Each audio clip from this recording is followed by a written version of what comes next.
오늘 말씀은 이제 지난 시간 이어서 바로 이 소리문답 신문을 계속 이어가도록 하겠습니다. 우린 지난 시간에 창세기 1장 말씀 드렸고요. 그리고 그 말씀을 통하여 우리가 왜 하나님 앞에서 귀한 자냐, 소중한 자냐, 그것은 바로 하나님의 형상으로 창조함을 입은 아주 독특한 존재이기 때문에 그러하다, 그런 말씀을 드렸죠. 그리고 주님께서 그러한 하나님 형상을 입은 인간에게 하나님이 가지고 계시는 그 놀라운 축복을 우리에게 허락해 주셨다. 그래서 모든 피조물 가운데 으뜸이 되게 하시고, 그리고 그 으뜸의 권세 속에서 세상을 다스리고 관리하고 그리고 통치해 나가는 그런 은총을 베푸셨다. 그런 말씀을 드렸고요. 또 주님께서 이제 요한복음 말씀을 통하여서 14장 말씀이었죠. 예수님을 본 자는 하나님을 보았다라는 이 말씀을 왜 하셨느냐. 결국 예수님이 하나님의 형상이요 하나님의 바로 그 자체이기 때문에 그렇다. 그렇기 때문에 예수님을 통해서 하나님을 보는 것처럼 우리 또한 우리 자신을 통해서 예수님을 보여주는 자가 되어야 된다. 왜? 우리가 바로 예수님 안에 있는 자이기 때문에 그렇다. 이제 그런 말씀을 드렸어요. 그래서 나를 본 자는 아버지를 보았다. 이 말씀을 우리에게 적용하자 했고, 이제 고린도전서 11장 7절로 갔죠. 함께 읽습니다. 시작. 남자는 하나님의 형상과 영광이니 그 머리를 마땅히 가리지 않거니와 여자는 남자의 영광이니라 그랬어요. 자, 남자는 남자의 이 영적 권위, 영적 자존심은 어디서 오느냐? 그래서 하나님에게서 찾는다는 거예요. 우리 속에 있는 이 컴플렉스가 다 있어요. 굉장히 건강한 사람도 컴플렉스가 없을 것 같은데 있고요. 또 키 큰 사람, 잘생긴 사람, 공부 잘한 사람, 우리가 생각했을 때 저 정도면 최고의 학부에 나왔다 라고 하는 사람들조차도 컴플렉스가 존재합니다.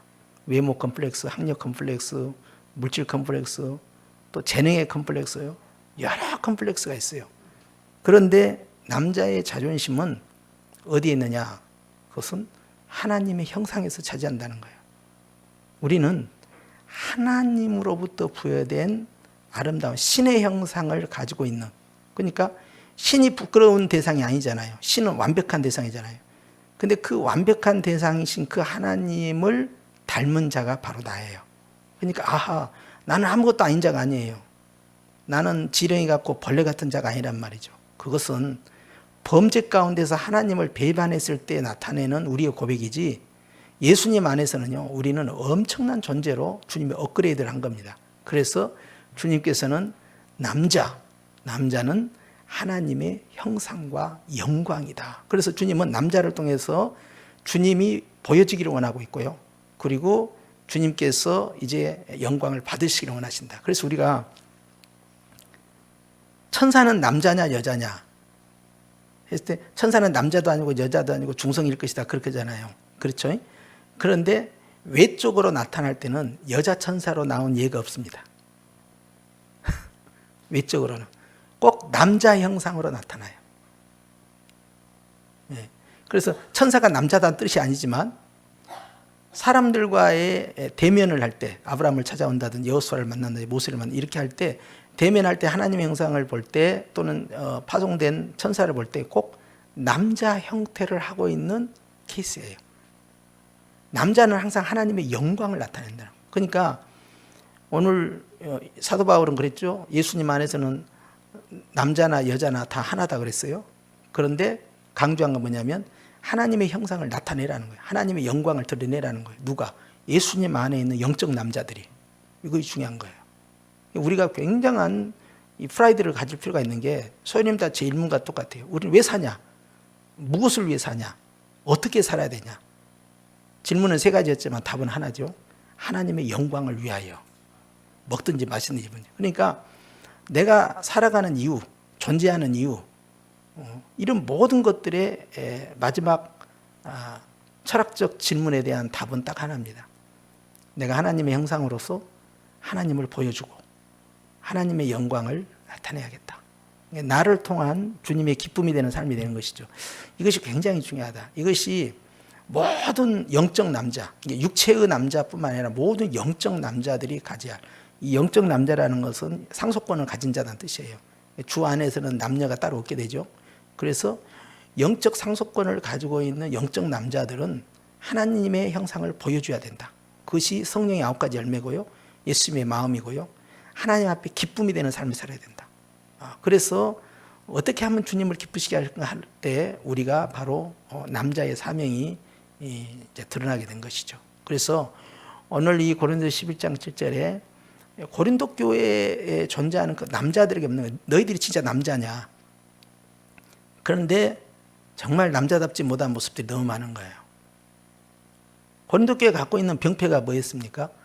나는 바울파다, 베드로파다, 나는 아볼로파다, 나는 그리스도파다, 이렇게 나눠진 거예요. 두 번째는 뭐였습니까? 분당과 함께 나타난 거에 뭐였습니까? 절대 하나가 안 돼, 이 고린도 교회가. 또 하나가 문제가 뭐냐면 시기질투가 너무 많아요. 그러니까 바울이 정말 어린아이 같은 신앙이구나, 애들이다 애들. 그러니까 젖을 먹는다 그래서 젖을, 애기 같은 신앙이다. 그러면서 더 나아가서 애기 같은 신앙이 바로 육신에 속한 자요, 이렇게 들어가는 거예요. 그러니까 굉장히 낮은 단계를 의미하는 것이죠. 그래서 고린도 교회에게 너희가 진짜 남자냐? 자, 전도 잘하지, 방언 잘하지, 은사 활발하지, 말 잘하지. 장점도 굉장히 많아요, 고린도 교회가. 성령의 여러 가지 역사들에 있어서 그들이 다양한 은사를 가지고 교회를 섬겼어요. 굉장히 파워풀한 면이 있을 거 아니에요. 그럼에도 불구하고 아까 말씀드린 그런 거, 이렇게 계파별로 나눠졌다든지, 하나 되지 못한 가운데 시기질투가 난무한다든지, 그 다음에 사랑이 부족하니까 어린아이와 같은 신앙, 육신에 속한 자로 그렇게 나타내는 부정적 모습들에 의해서 네가 진짜 남자냐 하는 거예요. 남자냐. 그러니까 남자면, 진짜 남자면 남자다운 신앙이 뭐냐? 너를 통해서 주님이 나타나느냐 하는 거예요. 너를 통해서 하나님의 영광이 지금 나타나고 있느냐? 그걸 고린도 교회에게 묻는 겁니다. 그리고 또 하나는 여자에 관한 이야기죠. 여자는 그겁니다. 여자는 고린도 교회뿐만 아니라 모든 초대교회 당시의 여자들은 그 당시에 신분 질서가 있는 것처럼 말이죠, 남녀 관계가 굉장히 유별합니다. 우리나라 이 유교의 원칙처럼 아주 굉장히 엄격하게 형성되어서 숫자에 포함되지도 않고, 그러니까 오병이어 기적에서도 남자만 5,000명 뭐 이렇게 딱 들어가는 거예요. 뭐 여자는 숫자 빼죠. 아이들도 빼고요. 여자는 철저히 남편에게 귀속되어 있어요. 그리고 남자의 주권적 결정에 따라서 결혼과 이혼이 결정됩니다. 굉장히 가부장적이죠. 이런 상황 속에서 아무도 여자들의 인권에 대해서 말하지 않잖아요. 그런데 예수님의 동역자 가운데 상당수가 여자들이고, 사도들의 동역자 가운데 상당수가 또 여자들이 포함되어 있어요. 그러면서 여자는 남자의 영광이다 그래버린 거예요.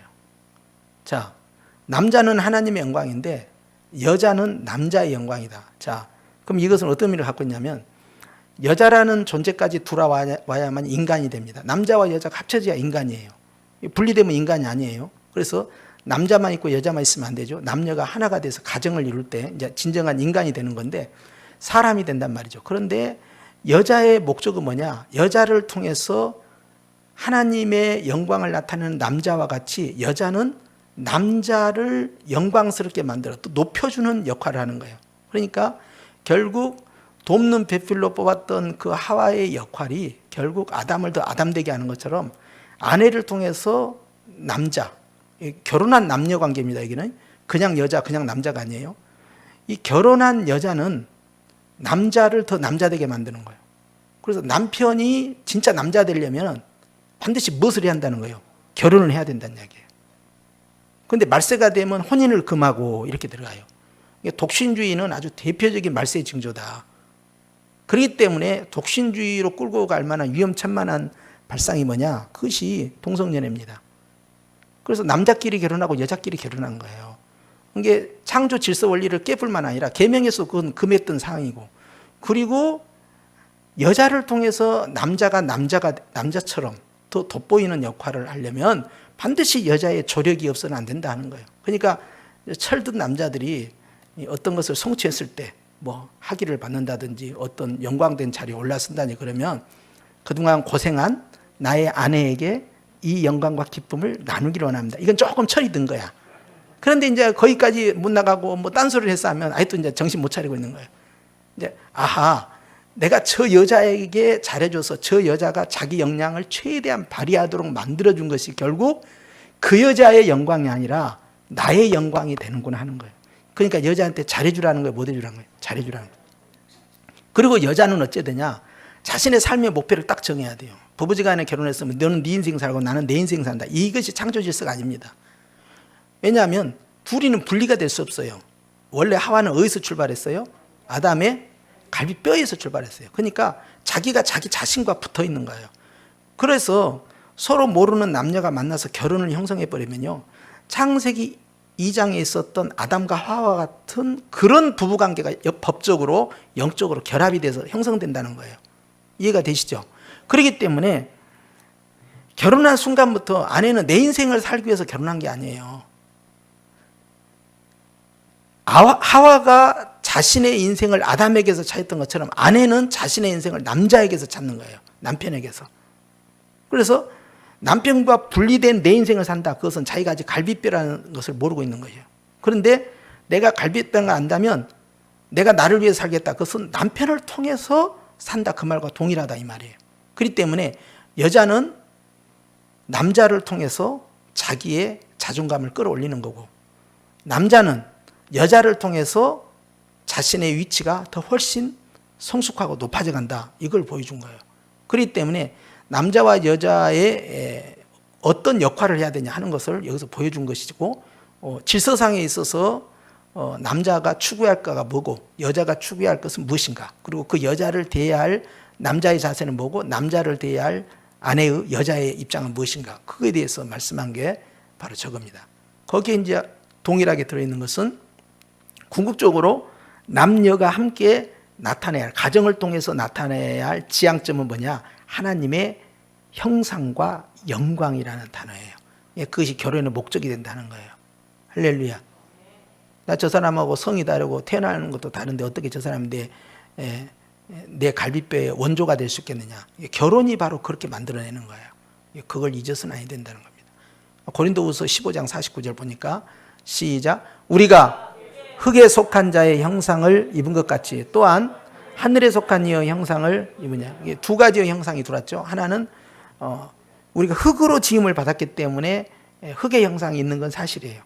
그럼에도 불구하고 하나님께서 하늘에 속한 이의 형상, 즉 하나님의 형상을 우리에게 입히는 두 가지 모습을 우리 속에 가지고 있죠. 그래서 흙의 형상대로 계속 지향해서 가게 되면 타락한 자의 모습이니까 결국 육신적 형상이 되잖아요. 그런데 하늘에 속한 자로서 하나님의 형상을 계속 추구해 가면 영적인 하나님의 기뻐하시는 삶을 살게 된다. 두 가지의 형상이다. 두 가지의 이중적 모습을 우리는 가지고 있는데 성령 안에서 어떤 걸 선택되느냐에 따라서 전혀 다른 모습이 나타나죠. 그래서 우리는 이제 딱 정해져 있어요. 저와 여러분이 이미 성령으로 구원받았기 때문에 하늘에 속한 이, 즉 예수님의 형상을 입은 자다. 이런 모습이에요. 그래서 예수님께서 이제 재림하신 이후에 우리가 이제 육체의 부활이 일어나잖아요. 그러면 우리의 영혼은 이미 주님의 형상을 닮아서 그렇게 태어났어요. 이미 그것 보고 거듭났다 그래요. 그런데 우리의 육체는 그것이 아니거든요. 근데 이 육체가 예수님의 재림을 통해서 거듭나게 됩니다. 그것이 바로 육체 부활이야. 이렇게 함으로써 주님께서는 이제 우리의 영혼과 우리의 육체가 완전히 부활하신 예수님과 같은 신령한 몸으로 바뀌게 되는 그런 것을 우리가 약속을 받고 기다리고 있는 것이다. 그 말씀하는 거죠. 그래서 전부 다 나의 이 자존감 또 나의 정체성을 하나님의 이미지, 하나님의 얼굴 이미지, 하나님의 형상 이미지에서 나의 존재를 근원을 찾는 거예요. 내 뿌리가 어디냐, 내 본향이 어디냐, 나는 어디서 와서 어디를 향해 가느냐, 전부 그것이 천지를 창조하신 하나님에게서 출발했고 하나님으로 말미암아 하나님께로 간다 하는 거예요. 고린도후서 3장 18절 봅시다. 시작. 우리가 다 수건을 벗은 얼굴로 거울을 보는 것 같이 주의 영광을 보매 그와 같은 형상으로 변화하여 영광의 영광에 이르니 곧 주의 영으로 말미암이니라. 그것이 이제 아까 제가 말씀드린 그 내용들이 이제 진행돼서 결국 예수님의 재림을 통한 육체 부활과 그리고 영원한 나라에 들어가는 모습을 보여주고 있다. 근데 전부 여기에 핵심 단어는 하나님의 형상이다. 이거 우리에게 중요하다는 것이. 그 다음 말씀 봅니다. 고린도후서 4장 4절 시작. 그중에 이 세상의 신이 믿지 아니하는 자들의 마음을 혼미케 하여 그리스도의 영광의 복음의 광채를 비치지 못하게 함이니 그리스도는 하나님의 형상이니라. 그렇죠? 예수님은 하나님의 형상이다. 그리고 우리 또한 예수님처럼 하나님의 형상으로 창조함을 입었고 하나님의 형상으로 거듭났다. 타락한 자들이 그 형상이 회복이 된 거예요. 그래서 복음을 통해서 예수님을 믿음으로 형상이 회복이 되었다. 이걸 우리는 구원받았다라고 이렇게 말하는 거예요. 하나님의 형상이 아니고는 하나님의 나라에 들어갈 수 없고 하나님의 그 씨앗으로 태어나지 않는 자는 하나님을 아버지라 부를 수 없는 거죠. 그렇게 해서 우리는 구원받은 백성이다 하는 거예요. 그 다음 골로새 1장 15절 말씀 시작. 그 아들 안에서 우리가 속량 곧 죄사함을 얻었도다. 그는 보이지 아니하시는 하나님의 형상이시요 모든 피조물보다 먼저 나신 이시니 그랬어요. 자, 여기도 역시 주님은 눈에는 보이지 않지만 그러나 주님을 어디서 발견하느냐? 예수님에게서. 하나님을 예수님에게서 보는 것처럼 이제는 더 나아가서 우리 또한 나를 통해서 예수님을 보여줘야 돼요. 나를 통해서 하나님을 보여줘야 돼요. 나의 인격과 나의 삶을 통해서. 이거 굉장히, 그래서 계속해서 감사해야 된다, 기뻐해야 된다, 기도해야 된다, 착하게 살아야 된다, 주님의 마음을 닮아가야 된다, 심령 성전 세워야 된다. 이런 모든 것들이요 전부 하나님의 형상을 만들어가는 과정이에요. 그래서 우리가 어머니 뱃속에서 태어날 때 사람의 형상으로 창조함 받았잖아요. 아버지 어머니를 그대로 닮았잖아요. 그런데 그대로 두면 안 되잖아요. 아이가 우유를 먹고 그리고 이유식을 먹고 그렇게 하면서 점점점 자라나가지고 성숙한 성인이 되잖아요.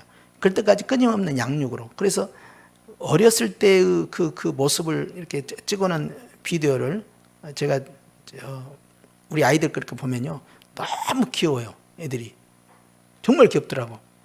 지금 봐도. 그런데 지금은 다 크니까 아주 저보다 키도 훌쩍 커가지고 그냥 아들아 그러면 예. 이제 목소리도 굵고 그냥 아이고 그냥 등치가 그냥 산만해지고 이렇게 커요.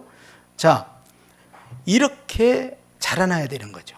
그러니까 우리의 신앙이 예수님을 믿고 다시 거듭나 태어난 거에서 끝나지 않고 막 성장을 해야 되는 거예요. 막 자라나는 거예요. 건강하게. 이렇게 아름다운 모습으로 우리는 살아가는 삶을 지향하고 있다. 그래서 이제 주님의 형상을 계속해서 드러낼 수 있는 그분의 인품과 그분의 그런 마음들, 그분이 가지고 계신 그런 독특한 특징들을 우리가 계속 본받아 가는 것이죠. 골로새 3장 9절 시작. 너희가 서로 거짓말을 하지 말라. 옛사람과 그 행위를 벗어버리고 새 사람을 입었으니 이는 자기를 창조하신 자의 형상을 쫓아 지식에까지 새롭게 하심을 받는 자니라 그랬어요. 자, 여기에 새 사람을 입었으니 그랬죠. 에베소서의 말씀에도 새 사람을 입었다 이 단어가 나오는데요. 이건 이렇게 해석하면 됩니다. 전혀 다른 인종이 나온 거예요. 자꾸 말씀드리지만 지금까지 한 번도 나오지 않는 완전 신품종이에요. 창조 이래로 이런 신품종이 나온 적이 없어요. 그러니까 아담이라는 완전 무결한 그 신품종이 나왔잖아요.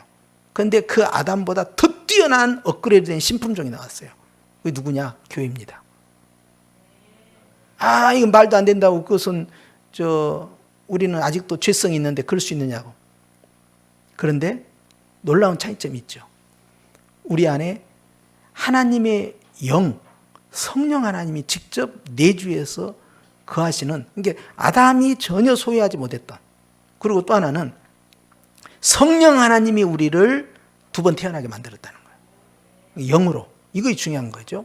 그래서 우리는 전혀 다른 최고의 신품종이다. 그것이 바로 교회다. 이게 우리 각자가 예수를 믿는다 안 믿는다 하는 것은 하늘과 땅 차이라는 거예요.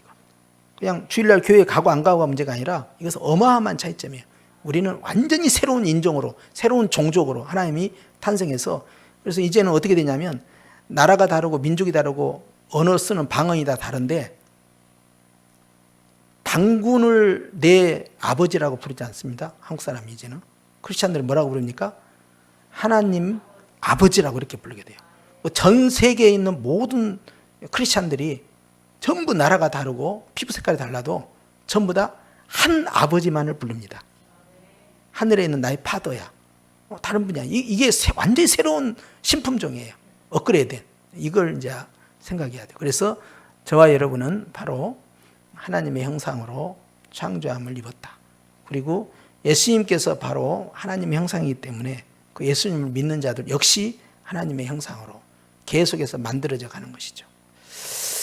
자, 그렇게 해서 이제 새 사람을 입었는데, 입었다라는 것은 아직 넘어가면 안 됩니다. 입었다라는 것은 내가 입은 것이 아니고요, 입힘을 받은 거예요. 그러니까 능동태가 아니고 수동태죠. 내가 입힘을 받는 건데, 이는 자기를 창조하신 자의 형상을 쫓아 지식에까지 새롭게 하심을 받는 자니라. 여기 이 지식이라는 단어가 밑줄짝인데요. 이게 왜 중요하냐면 이것은 지식은 살아있는 지식, 산 지식이에요. 그게 뭐냐? 예수님 자신입니다. 예수님은 지혜와 지식의 바로 그 자체예요. 그렇기 때문에 여기는 어떤 지식이냐? 하나님을 아는 것, 그것이 하나님을 믿는 것이 되는 거예요. 그래서 아는 것과 믿는 것이 하나로 만들어요. 예수 그리스도를 내가 믿는다 하는 것과 내가 예수 그리스도를 안다, 이 말은 똑같아요. 그래서 이 지식은 단순히 이 정보를 공급받았다, 이런 것이 아니고 주님과 나와의 영적 밀착된 교제까지 포함한 거예요. 그래서 이것은 살리는 지식, 살아있는 지식. 그래서 나로 하여금 진리이신 예수님을 찾게 해서 그 안에서 내가 완전히 새로운 삶으로 살도록 나를 이끌어 주지는 바로 그 지식이다. 근데 그 지식이 어디에 있느냐? 성경 66권에 들어있어요. 이것이 중요합니다. 자, 그 다음 히브리서 1장 3절 시작. 이는 하나님의 영광의 광채시요 그 본체의 영광이시라. 누가? 아니에요. 히브리서 1장 3절은 지금 메시아에 대해서 얘기합니다. 예수님이에요. 예수님은 하나님의 그 영광의 뭐라고 그랬어요? 광채. 그러니까 모세가 시내산에 올라갈 때 내려오니까 얼굴에서 광채가 나왔어요. 그랬죠? 그러니까 사람들이 감히 가까이 오지를 못하는 거예요. 그리고 수건을 갖다 덮었잖아요. 자, 예수님이 변화산으로 올라가셨습니다. 변화산에서 용모가 바뀌어버린 거예요. 태양처럼 아주 밝게 빛이 나버려요. 거기에 사람들이 이제 충격을 받은 거죠. 와. 그래서 하나님의 영광의 광채, 이것이 이제 예수님에 대한 표현인데요. 그 본체는 이제 아버지죠. 아버지요 형상이라 했는데, 이 놀라운 것은 하나님의 이 영광의 광채가 예수님을 믿고 있는 자들에게 그대로 이어져 간다는 사실입니다. 그래서 우리가 나중에 주님 앞에 서는 날 이 영광의 광채 가운데 우리가 다 서 있는데 그것이 바로 빛의 자녀예요. 너희는 빛의 자녀다.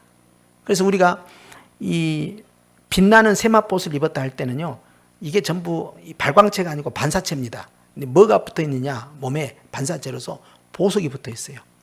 그래서 요한계시록 19장에 이 7절에 보면 혼인잔치에 들어가는 이 빛나는 세마포옷을 입는 자는 전부 보석으로 짱되어 있는데 이것이 빛에 의해서 반사가 돼요. 그래서 옷이 아주 빛나는 옷, 태양처럼 이렇게 밝은 옷으로 드러나게 되죠. 그래서 우리는 그런 반사체로서 그렇게 되어 있는 것은 바로 예수님의 영광의 빛이 있기 때문에 가능하다 하는 거예요.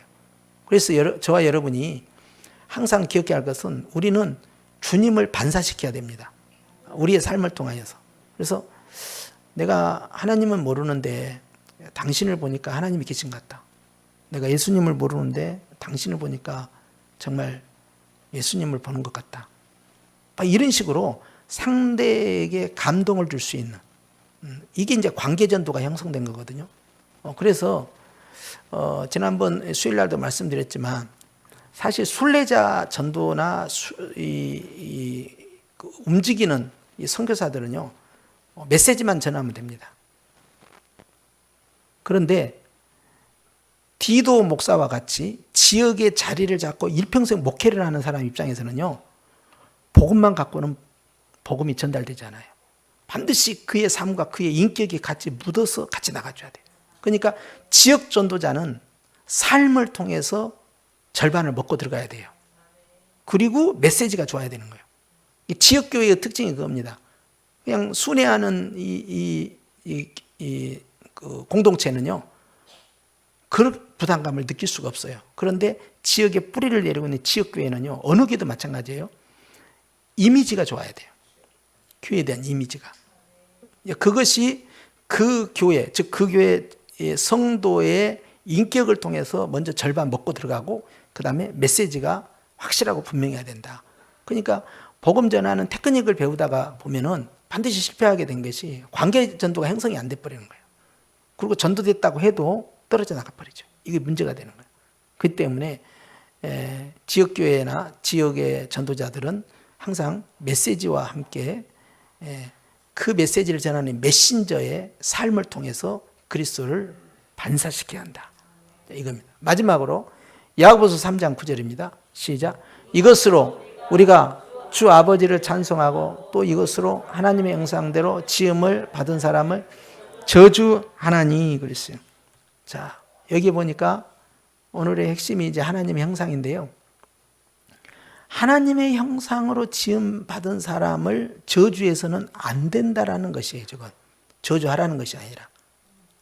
왜 저주해서는 안 되느냐?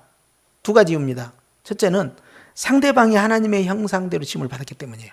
두 번째는 내가 하나님의 형상이기 때문에 그래요. 그러니까 한 입을 가지고 찬송도 하고 저주가 나갈 수 있고 쓴물과 단물이 나갈 수 있느냐? 우리는 그렇게 나갑니다. 사실 우리는 다른 사람에게 사랑을 베풀다가도 또 반대로 증오와 미움을 나타낼 때도 있잖아요. 언제든지 두 가지 모습이. 그래서 하면 따뜻한 바람 나가고 후 하면은 찬바람이 나가잖아요. 우리는 이게 들쑥달쑥이 있어요. 그래서 두 가지 모습이 있는데 오늘 하나님의 형상이 나에게 있을 때 또 상대방에게 있을 때 우리는 저주가 나갈 수가 없다는 거예요. 상대를 어떻게 볼 것이지 하는 거예요. 이것은. 근데 이제 야고보 이 장로가 여기는 이제 야고보 사도 장로가 아닙니다. 이건 장로 야고보예요.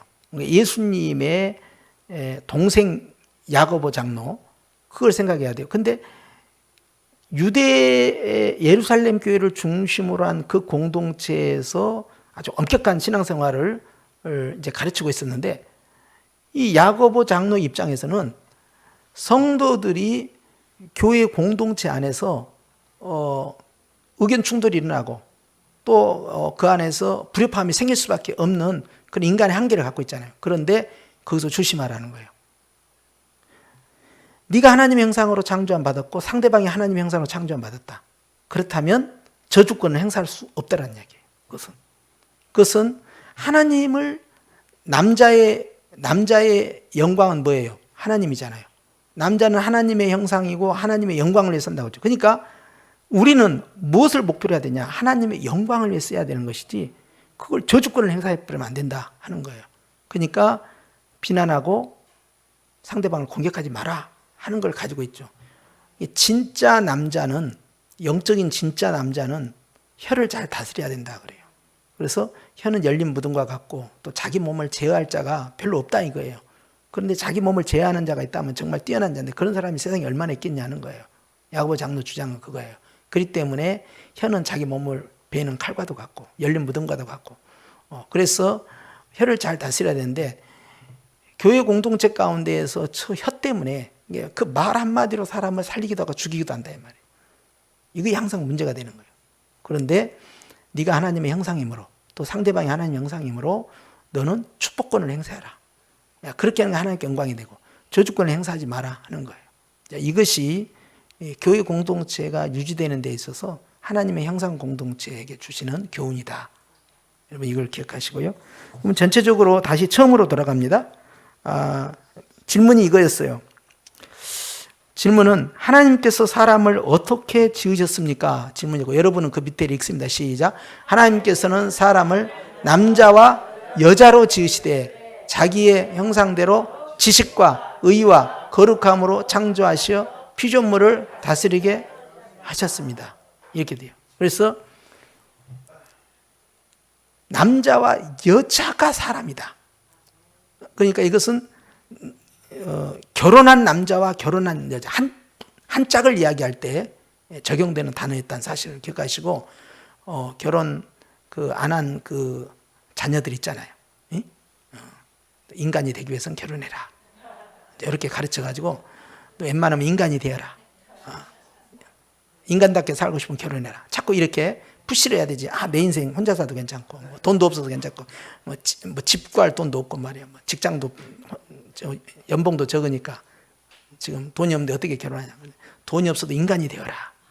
이런 식으로 설득을 해야 돼요. 그래서 인간이 인간다운 삶을 사는 것은 짝을 만나서 결혼하는 거다. 그것이 이제 중요하다는 것이고요. 이 각각의 사람이 남녀가 모여서 가정을 형성하게 되면 그것이 바로 하나님의 형상으로 자기를 계속 만들어가는 과정으로 들어간다. 그래서 어머니 집에서 태어나서 계속 자라나는 것처럼 계속해서 자라나는 모습, 성숙해지는 모습은 어디서 하느냐? 남자와 여자라는 가정의 틀 안에서 인간이 성숙해지는 것이다. 이게 가정이 굉장히 중요한 모처가 되고 저 가정을 주님이 창세기 2장에 시작하셨다는 사실. 그래서 가정이라는 것이 얼마나 소중한가. 그다음 그 가정을 통해서 태어나는 그 자녀는 이것은 복음 사역이에요. 생명 사역이고 메시아의 오심을 열어놓는 사역이잖아요. 그럼 오늘날 있어서는 뭐 메시아의 오심과 무슨 상관이 있습니까? 재림 있잖아요. 재림 이번에는. 그렇죠. 전에는 초림이었다면 지금은 재림이잖아요. 그래서 재림의 길을 열어놓기 위해서는 복음 안에서 계속해서 출산이 이루어져야 되니까 육적 출산도 이루어지고 영적 출산도 이루어지고 이렇게 해가지고 주의 재림을 예비하는 자가 되어야 된다. 의와 지식과 의와 거룩함. 이제 이것은 우리가 에베소 4장에 있는 그 말씀 그대로 적용된 거고 이 앞 시간에 다 말씀을 드렸어요. 그렇게 해서 마지막에 어떻게 합니까?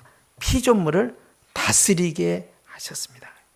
그러니까 사람이 되어야만이 다스리는 권세가 임하는. 그래서 내가 내 인생에 있어서 한번 멋지게 한번 살고 싶다. 그러면 결혼부터 해야 돼. 결혼을 해야 됩니다. 결혼 안 하면 안 돼. 예. 그래서 결혼을 계속 강조하는 거죠. 왜냐하면 이 세대가 가정을 자꾸 깨뜨리고 있거든. 동성애라도 깨뜨리고 이게 문제예요. 근데 사랑도 없는데 사랑도 식었는데 이혼도 하고 말이죠. 혼자도 살 수 있지 않느냐. 그런데 가족이니까 같이 사는 거예요. 항상 그 뜨거운 젊은 날에 그런 설레인 그런 첫사랑으로만 사는 게 아니에요. 근데 그런 걸 생각하다 보면 하나님이 가정을 주신 창조 원리를 놓쳐버린다. 이제는 둘이가 서로 사랑해서 결혼했으면 목표가 다른 데로 바뀌어야 됩니다. 그것은 어떻게 하면 하나님의 형상으로 나를 만들어가고 서로가 서로를 어떻게 하면 하나님의 영광을 나타낼 것이냐. 이거에 집중해야 돼요. 남자는 더욱더 멋진 주님의 모습을 보여줄 생각해야 되고 아내는 남자를 더 남자답게 만들어서 그래서 이 남자로 하여금 하나님의 영광이라는 목표치를 다다를 수 있도록 옆에서 돕는 자의 역할을 하는 것이죠. 그러니까 결국 사랑은 이기적인 것이 아니에요. 이타적인 것이 되는 거예요. 그래서 서로가 서로를 세워서 만들어감으로써 가정이라는 공동체가 결국 주님의 형상을 만드는 보금자리가 된다 하는 것을 이제 우리가 기억해야 되겠습니다. 자, 오늘 여기까지 하고요. 우리가 이제 이 신문을 통해서 배운 말씀들 이번 한 주간에도 여러분은 지극히 거룩하신 하나님의 형상으로 창조함을 입은 하나님의 모든 피조물 가운데 가장 고귀하고 존귀한 으뜸의 피조물이라는 사실을 잊지 마시고 예수님의 그 아름다운 모습을 계속해서 만들어가는 또 한 주가 되시기를 주님을 축원합니다. 기도하십시다.